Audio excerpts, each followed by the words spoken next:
dog, Oriental Express. Put you on your back like a German suplex.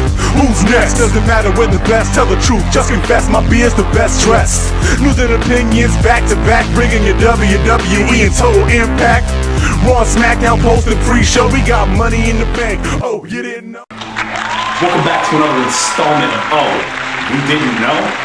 I am, of course, your host, the man with the best dressed beard in the business. He dressed himself up today. Oh yeah. I figured it was an event, man. Yeah. I wanna give a shout out and a thanks, but I'll do that in a second.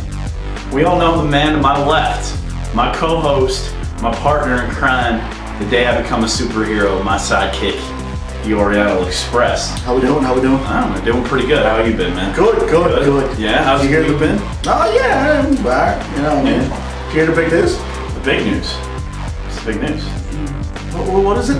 2,500 hits? Oh, 2,500 hits!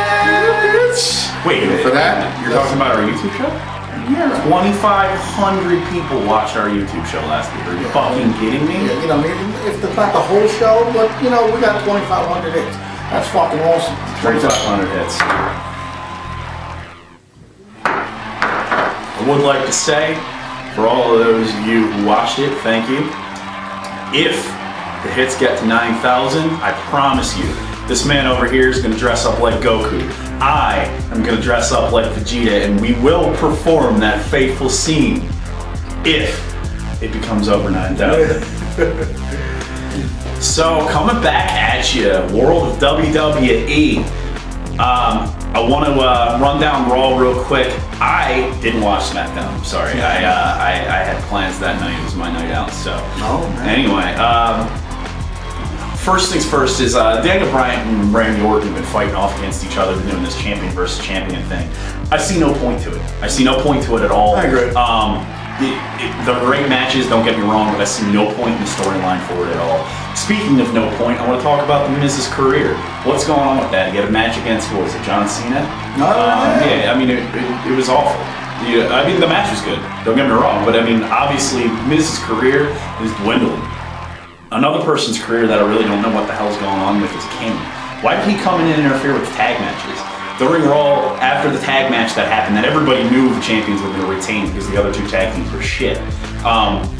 King came out and interfered. What the fuck was that? What is he doing interfering with the tag match? Yeah, I think it's just the storylines. You know, I mean, you can't really make too much storylines up for WrestleMania coming up, so they're kind of just going with the flow. You know what I mean? That's what I think. I don't know. Then we had at the end of the show, we had The Rock completely destroy Raw with a really bad plug. It was awful. He had the notes written on. I guarantee you, I promise you, this was a work. This was us trying, WWE trying to get us, the internet wrestling community, to start liking John Cena and start hating The Rock. That's all it was. Turns out Rock's going to be the heel at WrestleMania. That's my prediction right there. John Cena's going to be the hero.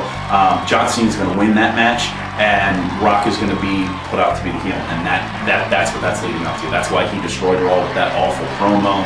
That's why he had the notes written on his hand, because you know what? He never looked at them. I don't know if anybody noticed that. Yeah, he had them written on his hand, but he never looked at them. And it's not like he's ever done that before.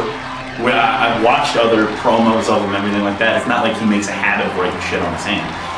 They did it specifically so we would notice and so we'd get pissed off at The Rock. People I'm pissed off at as well, Teddy Long fired Drew McIntyre. Yeah, like that segue. I did read up on SmackDown, and my boy Drew McIntyre got fired because he lost the match. Drew McIntyre was the chosen one. He's a fellow Scotsman, a Highlander. There can be only one.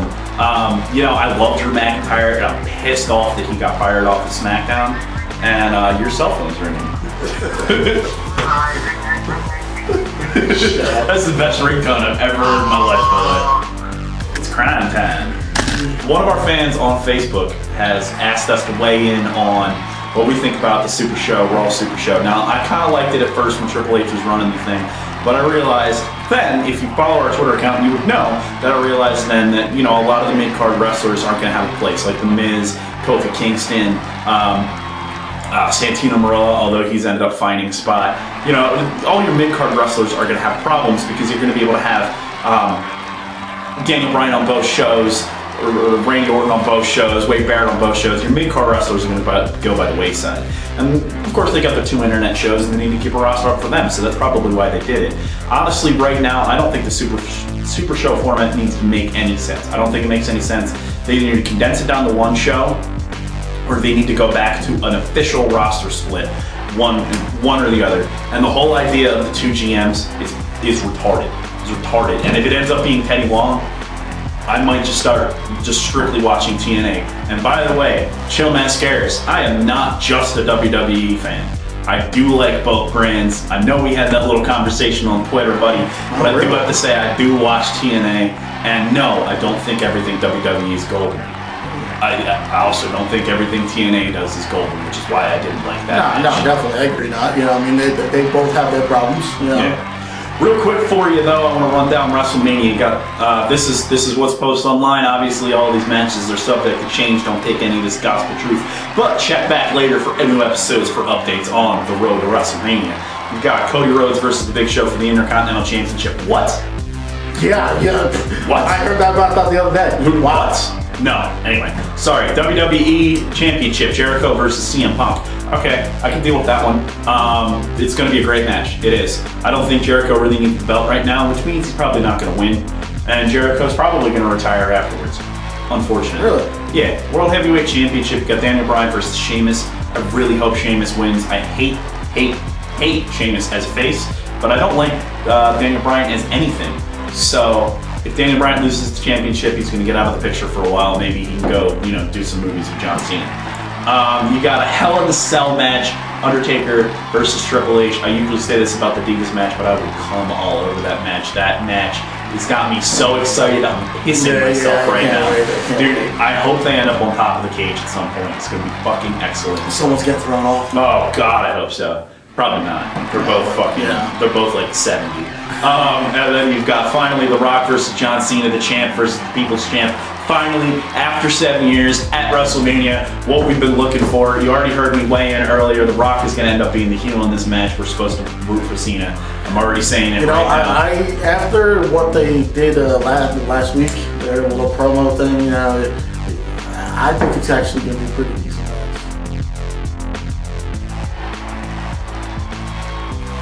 Anyway, on to your sensei of TNA, the man with the best stash, the man with the most cash, your cook, your master, and the man who will teach you how to wrestle fast. The Oriental Express. Good, how we doing? Let's start with Kurt Angle. My buddy over here loves Kurt Angle. Loves him. Anyway, Kurt Angle comes out, does his rant and rave about Jeff Hardy. Jeff Hardy comes out and beats his ass. And then we find out that they both have a match at Victory Road. I actually think that's going to be probably one of the best matches in Victory Road, besides the Sting and Bobby Roode match. But I'd agree with you, other than the fact that their wrestling styles clash, and I think that's going to be a problem, but we'll see. You think so? I agree. Maybe, I don't know. That might work. What else happened? We had a what do you call it? A sit-in.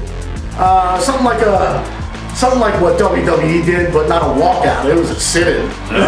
Sit-in. They all sat there, and then Sting just showed up and everything went black. And that was pretty cool. I like that. Yeah, that was kind of cool. Yeah. Then we had like 2 Divas matches. They were okay. Not much.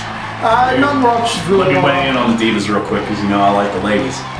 Velvet Sky's new outfit. Oh yes. Oh my Christ. Yeah. Let the pigeons loose. And the new commercial with Mickie James. I think I'm off my Mickie James bag. She looks horrible. Yes. Well, anyway, all that stuff is leading up to Victory Road. That's about it, for me. Is there anything else you wanted to discuss on? Next week, the role of Oriental Express will be played by my beard. Later. Keep watching wrestling. Peace. Raw and Smackdown posted pre-show, we got money in the bank. Oh, you didn't know? The refs in our faction, who's in your crew? You can catch us front row in every pay-per-view. Who holds the title is probably just suicidal, cause our rivals and nighters are all dead on arrival. Every match is hardcore when the official's on his face, so forget about the rules and give this chair a taste.